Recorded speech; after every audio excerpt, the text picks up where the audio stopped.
경쾌한 리듬과 함께 신율의 뉴스 정면 승부 3부 순서 시작합니다. 정말 금요일 분위기 막 느껴지는 그런 경쾌한 리듬인데요.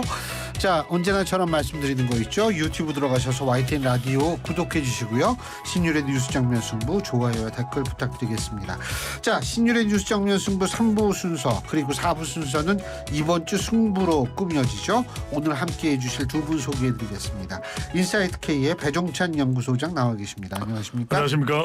예, 휴먼앤데이터의 이은영 소장이십니다. 네. 안녕하십니까? 예, 안녕하세요. 이은영입니다. 예, 비가 안 오면 너무 덥고. 네. 그러니까요. 예?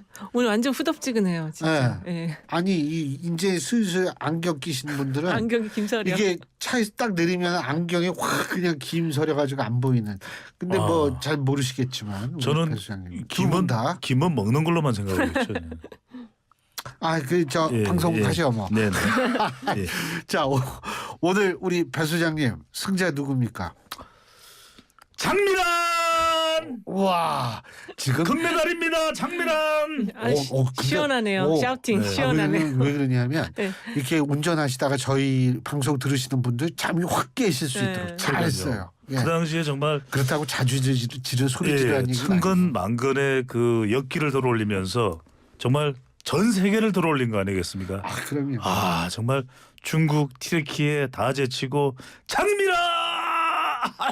내가 한 번만 하라고 그래. 알겠습니다.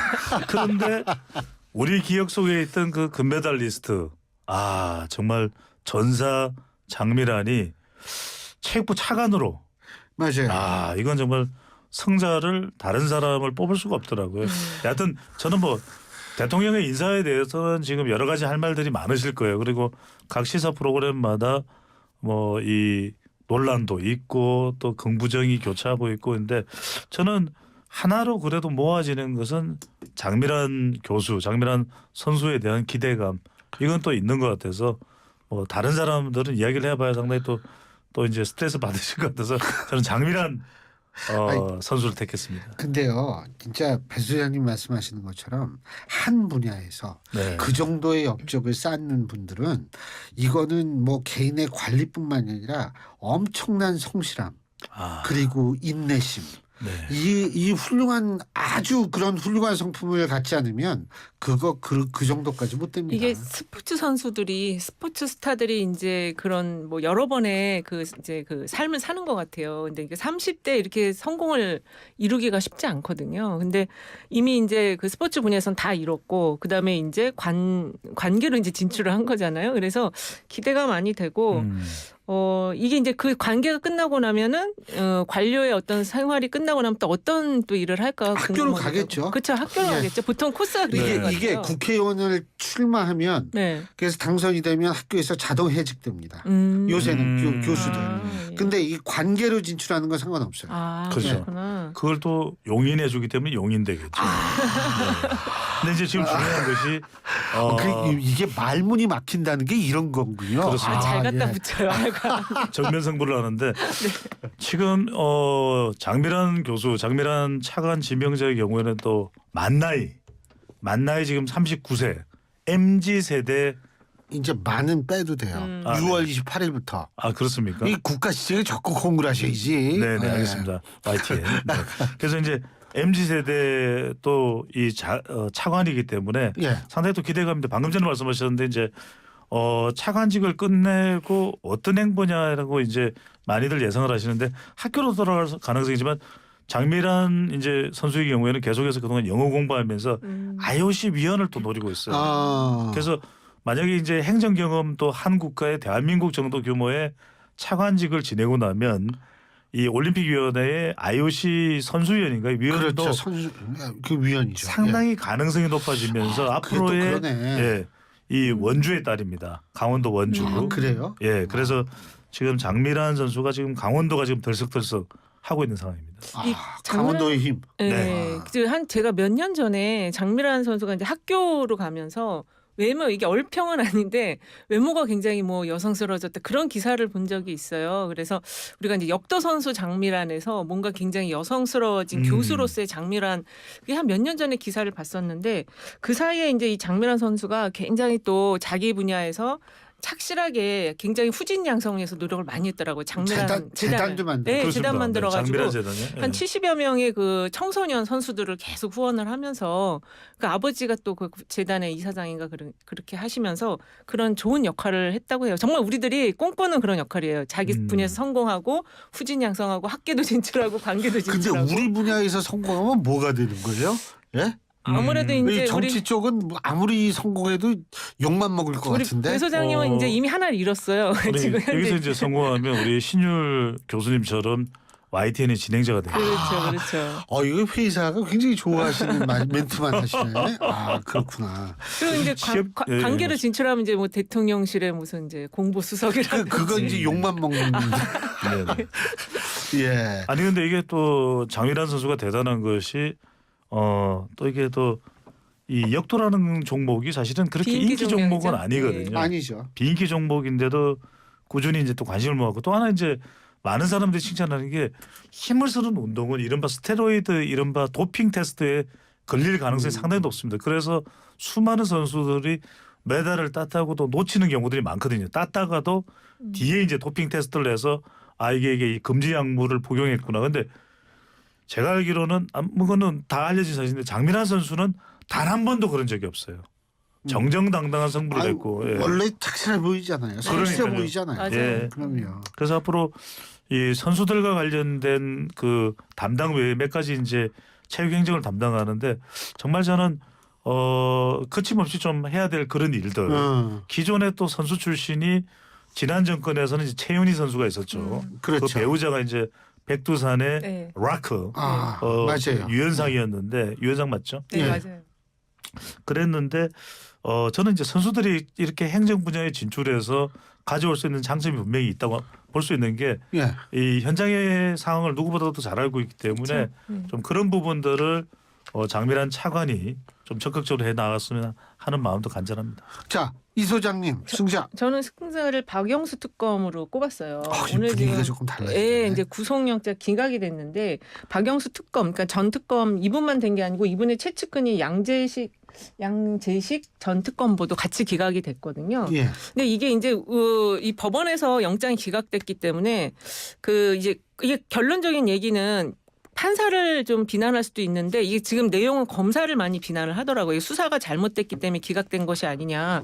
그리고 제가 이 관련 기사들 댓글들을 좀 쭉 오늘 오기 전에 봤는데 그 댓글들이 판사 검사 다 욕하는 댓글이 엄청 많은 거예요. 그래서 이거야말로 진정한 이권 카르텔이다 이렇게 얘기를 하는데 어쨌든 이게 지금 이 박영수 특검 전 특검의 이 지금 이 관련한 사안이 굉장히 복잡하고 이게 정상적인 영업행위처럼 보여지기도 하고 아니면 어떤 그 약간 특혜를 주면서 거기에 대한 이권의 어떤 수수료를 받은 느낌도 들고 참 저희가 일반인이 보기엔 복잡하더라고요. 아니 근데 이제 방금 전에 이현영 선생님 말씀 제가 조금 보태면은 네. 그렇게 되는 가장 큰 이유가 이제 보통 법원에 좀 책임을 묻거나 이제 비난이 될 때는 이게 일종의 우리가 그 기존에 익히 들어왔던 그런 구속영장 기각 사유들을 이야기할 때입니다. 그러니까 이제 소명이 충분히 됐기 때문에 굳이 구속할 이유까지는 없다라든지 도주할 우려나 또 증거 은닉을 이제 증거 인멸을 할 정도의 우려는 없다. 이러면 굳이 구속할 사유는 없거든요. 도주할 우려는. 근데 이제 어떤 이야기를 했냐면 구속영장을 기각하면서 사실적 법률적 측면에서 다툼의 여지가 있다. 이건 왜냐하면 검찰 수사가 충분하지 않다는 이야기예요. 법원의 그렇죠. 영장 기각 사유가. 그러다 보니까 이 비난이 검찰 쪽에 가는 건데 그러니까 더 철저하게 수사를 해서 박영수 특검이 꼼짝달싹도 못하게 정도로 해서 자료를 넘겨줬으면 예. 그래도 이건 구속영장이 인용이 되고 수용이 됐을 텐데 그게 충분하지 않았으니까 이게 기각된 거 아니냐 이런 비난이 나오는 거죠. 그러니까 여기가 이게 사안이 뭐 우리은행의 이제 그 의장으로 이사회 의장으로 재직할 당시 이제 그 PF를 이제 제공하는 거를 인정을 해주면서 거기에 대한 대가를 받는 부분도 있고 뭐 딸에 대한 부분도 있고 여러 개가 있더라고요. 근데 그 수산업자 관련된 건 어떻게 되는지 그런 모르겠네. 것 그거는 여기에는 없었던 것 그건 같아요. 해당이 안 돼요. 예, 그거는 이거 별건이죠. 네, 별건이에요. 이게 이제 그래서 대장동 화천대유 관련해서 그렇죠. 이제 프로젝트 파이낸싱을 우리은행으로부터 해야 되는데 우리 금융의 이제 의장으로 있으면서 박영수 전 특검이 그 부분에 편의를 봐줬던 거 아니냐 그런 의혹들인데 이제 법원의 판결은 그거죠. 뭐가 충분하지가 않다. 이게 이 두 가지입니다. 그러니까 사실적 법률적 측면에서 다툼의 여지가 있다. 지금 검찰 수사만으로는 이걸 구속을 받아들일 만한 그 사유가 되지 못한다. 이렇게 이야기를 해버립니다. 그 내용이 이제 그 이번에 구속영장 기각의 그 사유로 직무타당성 이야기가 나와요. 그래서 이게 이렇게 금융 쪽에서 어떤 그 합법적인 일의 영역으로 이걸 지금 판사분들은 보신 영역이 있는 것 같고, 금품을 실제 수수했는지 아직 확인이 안 됐다라는 부분이 있고, 그다음에 금품을 제공하겠다는 약속은 성립되는데 이제 그걸 수수했는지는 확인이 안 된다. 그래서 일단 기각을 시킨 것 같은데, 어쨌든 일반 국민들이 지금 보는 시각은 대충 영장을 청구해서 대충 지금 기각하는 거 아니냐, 이런 댓글이 엄청 많더라고요. 그래서 요거는 조금 일단은 수사 단계에서 조금 더 디테일하게 그 수사가 좀 정확하게 진행이 돼야 된다. 특히 대장동 건은 지금 그 전체적인 검찰 수사 내용이 상당히 부실하게 보이는 면이 많습니다. 그러니까 지금. 이제 검찰에서 처음에 얘기 나올 때는 200억 정도를 박영수 전 특검에 대해서 이제 약정을 했던 부분인데 한 8억 원 정도는 이미 지급이 됐고, 근데 이 부분이 이제 명확하지가 않은 것이고, 실제 이제 박영수 전 특검의 딸이 회사분으로 화천대유 회사분으로 이 대장동 아파트를 분양받았다는 것이 대가성이 있느냐 없느냐, 이런 부분도 이제 명확하지가 않다라는 것인데, 문제는 뭐냐면 이제 이게 50억 클럽 수사의 분기점이 될 수 있는 게 지금 일단 영장이 기각되는 바람에 과연 이게 검찰 수사로 되겠느냐 안 되겠냐, 이렇게 되면 이제 국회에서 나오는 이야기가 50억 클럽을 특검가자는 이야기 들어보신 적 있지 않습니까? 그 특검을 가자 이런 식이 되면 이제 연말에 이게 만약에 특검이 돼버리면 이제 그 공은 검찰이 아니라 또 국회의 특검 쪽으로 옮겨갈 가능성도 열려가 있는 거죠. 특검을 특검한다. 예. 그럴 수도 있죠. 진짜 복잡해지는 거고. 예. 그렇게 되면 이게 진짜로 사건의 진실이 뭔지 파악하기 너무 힘들 것 같고, 저는 이 사건을 봤을 때 이제 하나 눈에 들어온 게, 아까 우리은행에서 이제 그 PF 참여할 때 1,500 금융 대출을 해주면 200억을 받는 걸로 박영수 전 특검이 약속을 받았더라고요. 근데 예. 그냥 15% 정도인데, 이 어떤 이 금융 비용과 관련한 이 어떤 뭐랄까 수수료 이게 너무 좀 큰 거 아니냐, 이 15%나 받는 거, 우리가 일반인들은 이 세계가 어떤지 잘 모르겠는데 너무 좀 큰 것 같다. 아니 그 원래 대장동 얘기 나올 때부터 네. 뭐 딴 세상 얘기예요. 완전 딴 왔다 세상이에요. 갔다 하는 금액 그 그러니까요. 액수가 너무 크니까 네. 네네. 거론된 금액 액수가. 근데 어쨌든 이거 50억 클럽을 포함해서 이 부분은 전체적으로 좀 수사가 좀 미진한 느낌은 확실히 든다. 그래서 기각이 당한 거다. 그래서 어쨌든 박영수 전 특검께서 뭐 영상 사진 이렇게 자료 나오는 거 보니까 이미 이제 나이도 70대가 넘으셨더라고요. 그렇죠. 굉장히 이제 네. 초로의 노인이 되셨는데, 어떤 인생의 마지막에 이 전체적인 문제를 좀 깔끔하게 잘 좀 국민께 정리 좀 해줬으면 근데 이게 이제 좋겠어요. 맞아요. 더 조명을 받는 이유는 방금 전에 이은영 선생님이 말씀하셨던 대로 검찰이 전 검사를 상대로 하는 거거든요. 예. 그래서 이제 나오는 이야기죠. 이른바 박영수 전 특검의 방패가 작동을 하느냐, 아니면 검찰의 이 창이 작동을 하느냐인데, 검찰의 창이 좀 더 뾰족하지 못했다. 그렇다는 이제 평가가 나오는 것이기 때문에 이제 앞으로 이제 재수사가 이루어진다 그러면 검찰이 얼마만큼 예리하게 수사를 하느냐, 이게 이제 핵심일 수 있고, 또 하나 이제 중요한 게 박영수 전 특검과 또 윤석열 대통령과의 관계가 있잖아요. 그렇죠. 그래서 네. 이게 이제 그게 중요하죠. 수사가 상당히 안 되다가 올해 들어서 굉장히 수사 속도가 빨라졌었거든요. 그런데 이 수사가 왜 중요하냐면, 이 수사가 어느 정도 되느냐에 따라서 대장동 수사가 이제 더 탄력받을 수 있고, 이제 50억 클럽에 대한 일종의 정치권의 공방에 대한 이 잣대가 될 수도 있습니다. 왜 이제 야당에서는 계속 왜 50억 클럽은 수사를 안 하고 왜 이쪽에 야당 쪽만 수사를 하느냐, 이재명 대표만 수사하는데, 여기 이제 박영수 전 특검에 대해서 철저하게 수사를 하면 그럼 야당을 수사하는 것도 이제 더 이상 정치 탄압이다, 또는 정치 보복이나 야당 탄압이다라고 이야기가 쉽지 않은 상황이 될 수도 있거든요. 그런 점에서 이게 굉장히 중요해지는 거죠. 이 사건의 내용은 너무 복잡해서 저희가 실체에 접근하기 너무 힘들고요. 솔직히 저도 잘 몰라요. 네, 그냥 다만 이제 박영수 전 특검이 이렇게 내쳐지는 게 토사구팽처럼 보인다는 좀 그런 건 있는 것 같아요, 일반인들에게. 아니 이게 박지훈 변호사를 부를까요? 이게 사안이 간단하면은요. 그럼 그렇죠. 이게 일반 국민들도 확 다가올 수 네. 있는데, 이게 복잡하면 맞아요. 예. 이게 그렇게 확 다가올 수 있는 사건은 아닐 수 있어요. 맞습니다. 자, 그 뭐 나머지 사부에서 하죠 뭐. 네. 예. 예, 신윤의 뉴스 정면 승부 4부 순서 시작합니다. 저희가 앞서 말씀드린 대로 3부 이번 주 승부 3부에 이어서 이번 주 승부 계속할 텐데요. 자, 이 자리에는 휴먼앤데이터의 이은영 소장, 인사이트K의 배종찬 연구소장 두 분 나와 계십니다. 자, 우리가 3부에서 승자를 했으니까 4부에서 이제 패자. 그렇습니다. 우리 네. 배 소장님. 저는 뭐 푸틴입니다. 푸틴. 네, 뭐 국내 진짜 이슈들 그건 뭐 명실상부한 패자 맞네. 예. 그렇습니다. 그런데도 과연 패자인가 싶기도 합니다. 왜 그러냐면 지금 사실 23년에 철권 통치가 불과 며칠 전에 이제 위태로웠었죠. 예. 이 바그너 그룹의 프리고진이 어떤 이 그동안 이제 불만이 쌓였던 것이 뭐 정확하게는 이제 규명이 되지는 않았습니다. 그런데 여러 가지 이제 요구 사항들 특히 이제 표면적으로는 지금 우크라이나에서 목숨을 걸고 전투하고 있는데 이 바그너 용병들이 상당히 숫자가 좀 줄었다고 그래요. 그런데 포탄이나 이런 부분들이 이제 지급이 잘 안 되고 있는 상황에서 러시아군의 양축이 이제 국방부 라인하고 그다음에 이제 이 바그너 그룹 용병 라인 이제 프리고진이 이끌고 있는데 그런 부분에서 이제 국방부하고의 마찰로 뭐 포탄 같은 게 지급이 제대로 안 됐다. 그 부분이 결정적으로 이제 치명적이었고 우리는 이 푸틴을 때리러 이제 모스크바를 향한다 해서 불과 200km 앞까지 뭐 그냥 무사 행진을 했다 그래요. 아이 그렇고 예.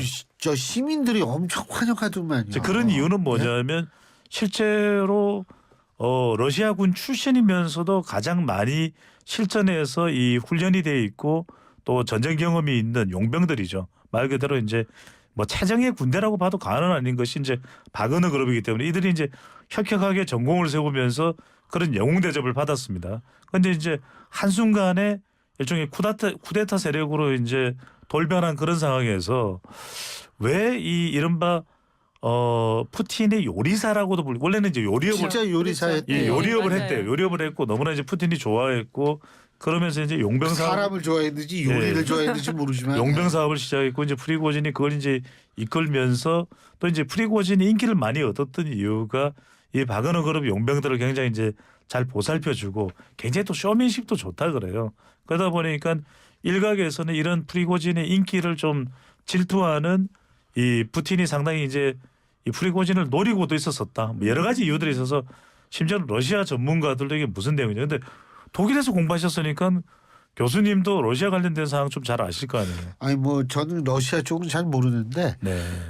우리는 튀르키예 쪽은 잘 알죠. 왜냐하면 독일의 튀르키예 쪽 사람들이 엄청 와서 살거든요. 맞아요. 예. 탄광의 강부들도 많고. 심지어 이제 그냥 우리가 그냥 얘기로 하는 건데 튀르키예 사람들이 제일 많이 사는 도시는 이스탄불이에요. 근데 두 번째 많이 사는 도시는 베를린이라는 얘기가 나올 맞아요. 정도로 그 정도로 많이 살거든요. 우리가 독일- 여기 이 용병 기업이 이렇게 반란 일으킬 때는 딱 한 가지 생각하잖아요. 상식적으로 월급을 안 줬다 푸틴이 예. 그런 것이 아닌가 생각되는데 일단 그런 내용은 안 나오더라고요. 그래서 어쨌든 이 장기화되는 전쟁에 이 용병 기업이어도 이제 지치면서 이게 좀 그 뭔가 이게 서로 사이가 멀어지지 않았나 저는 그렇게 좀 보이더라고요. 상당히 많은 숫자가 줄어들어서 러시아 쪽 동향을 계속 살피고 있는 전문가들은 뭐 한때는 이제 수만 명에 이르렀던 뭐 10만 명 가까이도 됐다 뭐 그런 이야기도 있는 이 바그너 그룹이 한 8천여 명까지도 줄기도 했대요. 그런 것도 이제 다 불만으로 쌓였는데 여하튼 간에 마지막에 이제 이 프리고진이 이제 모스크바 진격을 풀고 벨라루시로 향했다. 그런데 지금도 행방이 좀 묘연합니다. 그러다 보니까 뭐 암살설도 나오고 숙청설도 나오고 아니 지금 이 러시아 군하고 연결이 돼가지고 또 뭐 러시아 군에서도 프리고진하고 가까운 사람들 지금 숙청당한다는 보도도 있고 이런 거 아니에요? 그러니까요. 그런데 예. 또 하나 흥미로운 거는 뭐냐면은 또 지금 이 푸틴이 한 2천여 킬로미터 떨어져 있는 그러니까 여러 인종들이 몽골도 그렇고 뭐 또 아까 말씀하신 그 튀르키예도 그렇고 이 정복을 했던 지금 연안에 있는 휴양 도시로 가서 실제 그쪽에 민간인들하고 접촉을 한 거예요. 푸틴은. 그런데 인기가 엄청나다는 겁니다. 마치 푸틴이요? 대중스타처럼. 그래서 이제 러시아 국민들은 전쟁을 수행하고 있는 푸틴에 대한 인기가 상당히 높다는 얘기를 하는데 그럼에도 불구하고 이래저래 이 푸틴의 이 철권 통제가 좀 흔들리고 있는 것 같아요. 그렇죠. 그래서 이제는 예전처럼 푸틴 하면은 정말 20년 이상을 장기 집권한 그래서 러시아의 사실 황제다, 짜르다 이런 이야기도 나오는데 분명히 이런 저런 최근의 정황들을 보면 패자이면 또 분명히 보이기도. 아니 이 예를 들면은 잔이 깨져가지고 그걸 본드로 붙인다 그래가지고 그거 물론 또 강력 본드 얘기하려고 그러죠. 아니요. 그거 물 새는 경우 많아요. 네. 예. 피로감도 있을 것 같아요. 자 이은용 소장님은 패자가 누굽니까? 저는 그 문재인 정권으로 해야 될지 이 문재인 정권 반국가단체라고 말한 대통령을 해야 될지 모르겠는데 근데 주어는 빠져 있어요. 이게 대통령실은 반국가단체를 문재인 정권을 지지한 것은 아니라고 아니다. 또 얘기를 예. 했단 말이에요. 일반적인 근데, 얘기다 그랬죠. 예, 근데 이제 그거에 대해서 어쨌든 문재인 정권 인사들이 다 발끈하고 다 일어났으니까. 근데 대통령께서 이렇게 자유총연맹 오랜만에 가셔서 좀 뭔가 이렇게 더 뭐 에너지를 불어 넣어주기 위해서 조금 과잉적인 발언을 했을 수도 있지만 이거 대통령이 할 발언은 진짜 아니라고 보거든요. 이게 그리고 저도 영상을 봤는데 이건 진짜 정말 유튜버 같은 그런 퍼포먼스였어요. 대통령의 모습이. 그래서 이거는 좀 PI적인 측면에서도 대통령실 그 직원들도 이거는 조금 누가 이런 식의 것들 제안했는지 모르겠는데 이건 좀 문제가 있다. 지금 완전히 총선을 앞두고 그냥 그 내 지지층만을 보고 가겠다. 이거 딱 하나인 것 같거든요. 중도층이고 뭐고 다 필요 없다. 지금 이런 스탠스로 저희가 읽히거든요. 예. 네, 방송할 때 그 휴대폰 만지지 마세요. 아니 그 지금 여론조사 결과를 보려고 했는데 네. 농담이에요. 방금 전에 말씀하신 대로 굉장히 이게 좀 민감한 또 내용이 되고 있습니다. 그래서 이제 더불어민주당에서 이제 발끈하고 있는 그런 상황이고 한편으로는 성격을 보면은 자유총연맹이라고 하는 장소도 그렇고 윤석열 대통령은 이제 분명히 한 것 같아요. 그래서 어떤 대북간이다. 그 다음에 윤석열 대통령은 지난 정권에 대한 평가가 뭐 썩 좋지는 않은 거죠. 그건 누구나 지금 다 인식을 하고 있듯이. 근데 이제 이게 이렇게까지 이제 반발이 일어날 줄 몰랐을까? 하지만 이제 윤석열 대통령은 지금 분명하게 이제 국정 철학상 이게 개혁의 대상이다. 이게 문제다라는 것을 이제는 분명하게 이게 전달을 하고 예. 밝히는 그런 상황인 것 같아요. 아니 근데 이게 네. 그 대통령이 지난 정부에서 검찰총장을 했기 때문에 반국가단체라고 규정을 한다. 물론은 주어는 없다고 하지만 근데 이번에 이거와 연계해서 볼 때 그 통일부 장차관 다 교체했잖아요. 이거가 다 연계해서 볼 때 그 장차관이 다 비전문가라고 알려져 있거든요. 아니 김영우 교수 전문가예요. 전문가인데 제가 말을 잘못했어요. 전문가인데 그 이제 그 국정 운영의 방향 틀을 바꾸냐, 좀 대북과 관련해서 이제 화해 무드를 조성하려고 이번에 장차관을 교체한 거냐 이렇게 보면 봤는데 그 방향이 아니었잖아요. 그러니까 굉장히 그 북한에 대해서 좀 강경 발언을 많이 한 분으로 교체를 했기 때문에 그 연장선에서 자유총연맹에 대한 메시지도 다 그렇게 이어지는 것이 아니냐. 이렇게 되면은 우리나라가 좀 뭐랄까 이 대외적인 정책에 여전히 지금 외교에 대한 부분이 불안정하고 걱정들을 많이 하는데 좀 이 부분도 그리고 연장선상으로 좀 굉장히 불안해 보여요. 대통령의 이런 발언들이. 그리고 지금 그 여기에는 그 통일부 노조까지 좀 겨냥한 그런 이야기들이 나오더라고요. 그 통일부 노조가 공무원 노조. 네, 공무원 노조가 지금 굉장히 그 대북 정책에서 유화적이고 좀 화해 협력적인 그런 기조를 가지고 있어서 그 현재 이제 그 이전 정부와는 좀 다른 기조를 가지고 있는 윤석열 정부에 대해서 계속 비협조적인 태도를 취했다. 이게 지금 좀 나오고 있어서 제가 뭐 승부처를 계속 자연스럽게 연결이 되겠지만 이 공무원 그 사회에 굉장히 공무원 조직 내에 상당히 좀 뭔가 좀 흔들리는 그런 흐름을 잡아가고 있다 대통령이. 예고까지. 그러니까 이제 뭐 공무원 사회도 공무원 사회지만 더 중요한 거는 이제 이런 대통령의 메시지에 대해서 북한의 반응이겠죠. 그렇죠. 북한도 이제는 대한민국 정부와 더 이상 뭐 타협점은 없는 것 아닌가 그런 반응이 나올 가능성이 근데 상당히 이 타협점이 있다 하더라도 높겠죠. 북한은 자신들의 핵 개발을 계속한 건 사실이잖아요. 그렇죠. 그건 이미 네. 드러났으니까. 그러니까 타협점을 찾는다는 의미가 과연 뭘까? 전 그런 생각이 들고 우리가 사실 남북 관계는 1991년 12월에 있었던 남북 기본 합의서가 가장 그렇죠. 기본인데 그렇죠. 중요한 건 기본 합의를 북한이 안 지켜요. 합의서도. 그러면은 종전 선언이라고 했을 때 선언은 더 안 지키죠. 그건 진짜 선언이기 때문에 구속력이 없기 때문에. 그러니까 이제 아마 윤 대통령은 전 반국가 뭐라 그러죠? 단체인가 세력인가? 반국가 네, 세력. 이 표현을 전 잘했다고 보진 않지만 종전 선언에서에 대한 대통령 인식은 그럴 수 있다. 그런 생각은 들어요. 그러니까 홍준표 대구시장은 반국가 세력에 대해서 오히려 이제 또. 대통령실에서는 일반적인 이야기라고 한 반면에 홍준표 대구시장은 문재인 정권을 반국가 세력으로 본 것은 맞다 이렇게까지 또 네. 표현을 할 정도였어요. 자, 근데 어쨌든 그래서 이제 이은영 소장님께서는 이 반국가 세력을 이제 이 패자로 꼽으셨는데 네. 자 이제 승부처 우리 배 소장님. 네네 바로 이 승부처 때문에 제가 휴대폰을 잠시 보고 있었죠. 왜냐하면 잠시가 아니라 아까 한 5분 넘은 것 같죠 이소영 그죠? 예? 그 봐요. 진행자께서 좀 집중해 주시죠. 예, 알겠습니다. 한국갤럽이 자체적으로 이제 지난 27일부터 29일까지 실시한 바로 이 조사를 소개를 해드리려고. 저기 근데 이제 네. 그 개요는 이미 저희가 아까 얘기를 했어요. 그렇죠. 예. 그게 정말 항상 감사드리고 있는데 여기서 이제 후쿠시마 관련된 부분을 물어봐서 저는 이제 다음 주입니다. 7월 4일 예정돼 있는데 국제원자기구 IAEA가 기시다 후미오 일본 총리에게 이제 최종 검증 결과를 전달하게 돼 있거든요. 그리고 곧이어서 이제 우리나라도 방문을 한다 그래요. 예. 이 그로시 사무총장이 우리나라와 뉴질랜드 쿡 제도 그러니까 대체적으로 지금 이 방류에 대해서 반발이 강력하게 일어나고 있는 국가를 방문한다고 하는데 이게 이제 저는 내년이 아니라 다음 주부터는 굉장히 큰 이제 승부처가 될 수밖에는 없을 것이다. 왜? 이 결과에 따라서 IAEA 보고서 결과에 따라서 이 후미오 일본 총리의 방류 결정이 임박했다. 이렇게 볼 수 있는데 지금 우리 여론이 이렇습니다. 앞서 소개해드렸던 그 갤럽 조사 결과인데 후쿠시마 방류에 대해서 어떤 생각이냐라고 물어봤는데 해양수산물 오염에 대해서 매우 해양수산물 오염입니다. 해양수산물 오염에 대해서 매우 걱정된다가 62% 어느 정도 걱정된다가 16%로 나타났습니다. 그래서 저는 이건 이제 물론 이걸 뭐 일각에서 이야기하는 괴담이나 또 선동으로 몰고 갈 일은 결코 아니라고 봐요. 하지만 이게 심리적 불안은 수산물에 대해서는 상당히 있는 것 같아요. 그렇죠. 그래서 이 부분을 우리가 이제 다음 주부터는 상당히 더 민감해질 수 있는데 과연 어떤 식으로 지금 일일 브리핑도 하고는 있습니다만 어떻게 관리를 하는 것이 상당히 중요하지 않을까라는 생각이 우리나라 듭니다. 국민이 수산물을 엄청 많이 먹는 나라 중에 하나에 그렇죠. 속한다고 네. 하잖아요. 그래서 이거는 좀 그 심리적인 불안감이 상당히 높다.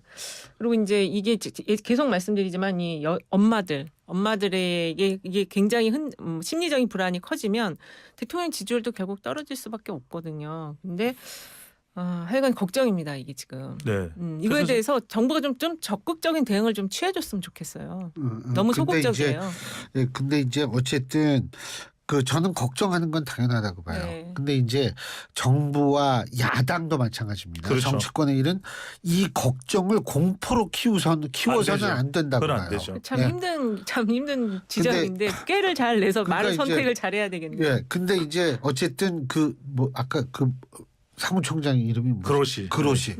그 그로시 사무총장이 이제 우리나라에 왔을 때 그 얘기가 어느 정도 설득력을 갖느냐도 네. 좀 중요하니까 한번 지켜봐야겠죠. 근데 분명한 것은 뭐냐면 이 IAEA 얘기도 못 믿고 정부 시찰단 얘기도 못 믿고 그럼 누구 얘기를 믿어야 될까? 이 부분이 있잖아요. 아니 그래서 여기서 그 일반 시민들 중에는 WHO 이 건강과 보건 이쪽을 담당하는 국제기구, 세계보건기구. 세계보건기구가 여기에 검증에 좀 참여해줬으면 하는 그런 또 바람도 있는 부분이 있어요.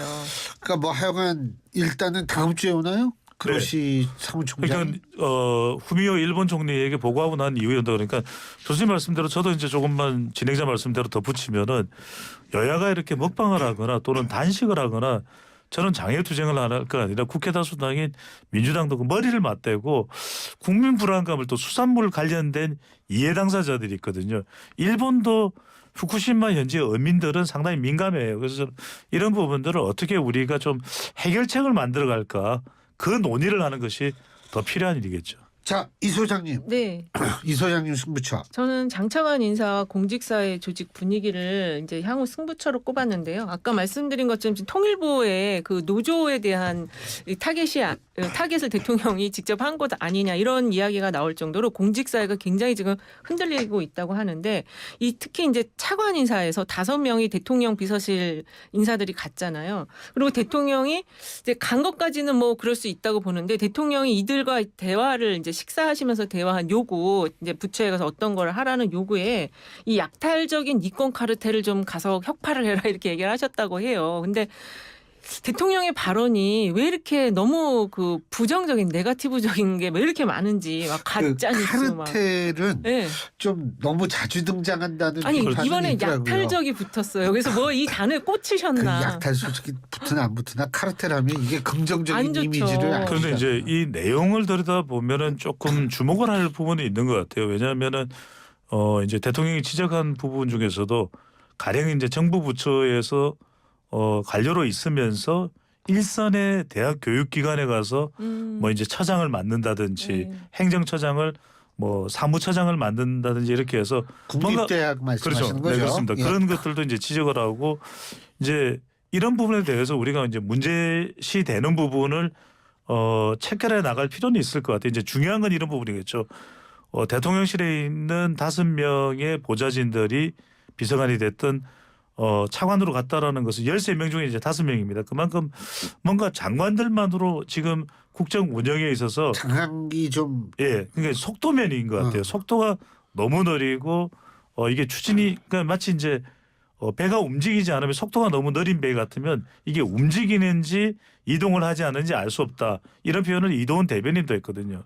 그런 만큼 좀 속도를 내자. 공직 사회에 자극을 주자. 안 그러면은 지금 뭔가 복잡하고 이런 사안이 되다 보니까 우리 공무원들 사이에는 이것도 있는 것 같아요. 뭔가 내가 일을 잘못하면 뭔가 나중에 흠집이 될 수도 있으니까 좀 지적이 될 수 있으니까 아예 아무 일도 하지 마자. 복지부동으로 가버릴 수도 있거든요. 그런 게 이제 좀 자극을 주자는 것이 이번 차관 인사의 또 속뜻이기 때문에 물론 뭐 긍부정이 다 있습니다. 그런데 저는 그런 면에서는 좀 공직 사회가 자극이 돼야 된다라는 면에서는 또 일리는 있어요. 그러니까 이런 부분들은 얼마나 효과를 가져오는지는 봐야 되겠죠. 아니, 장 차관이 차관은 원래 내부 승진 케이스로 가는 거예요. 그 자리를 남겨놓는 게 그래서 조직을 안정화시키는 건데 대통령실에서 이번에 5개 부처에 파견했는데 그거는 그 안정화나 이런 뭐 추진력 이런 것보다는 내부 불만을 더 키울 수가 있다는 거죠. 이게 완전히 공직사에서는 낙하산으로 아마 표현을 할 거예요. 낙하산이 내려왔다. 근데 과거에도 비서관이 차관으로 가는 그게 경우는 많지는 있기는 있었어요. 있긴 있지만 근데 이렇게 한꺼번에 1차관, 2차관 뭐 이렇게 차관이 나눠서 없으니까. 가서 예. 역할을 좀 구분하거나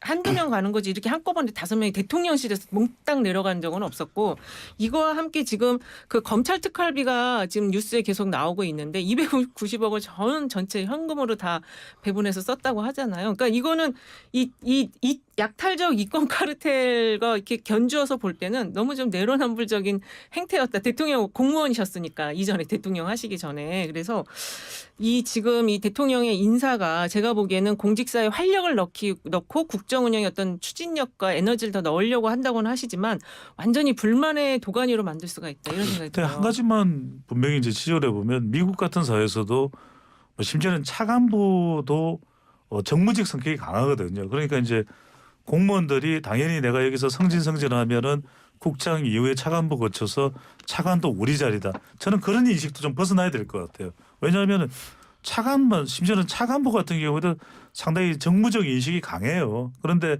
그 자리를 우리 자리를 낙하산으로 해서 가져갔으니까 우리가 상당히 불만이 있을 수밖에 없다. 만약에 공무원 사회가 나는 그런 인식을 가지고 있어서는 안 될 것 같고요. 오히려 뭐 그릇이 깨지더라도 해야 될 일이 있으면 공직 사회가 해야죠. 근데 이제 공직사회라는 그릇은 절대 안 깨져요. 근데 공직 사회가 이런 생각을 하면 안 될 것 같아요. 왜냐하면 윤석열 정부에서 뭐 세무조사도 있고 압수수색도 있으니까 그래 아무것도 하지 말자. 내가 뭘 하면 또 나중에 뭔가 또 조사받고 이런 거 그렇게 생각하면 저는 공직 사회에 몸담고 있을 이유가 없고 과감하게 추진해서 자기가 해야 될 일은 해야죠. 알겠습니다. 하여간 좀 지켜보죠. 뭐. 오늘 두 분 말씀 여기까지 듣겠습니다. 고맙습니다. 네, 감사합니다. 고맙습니다. 지금까지 휴먼앤데이터의 이은영 소장, 인사이트K의 배종찬 연구소장 두 분과 함께했습니다.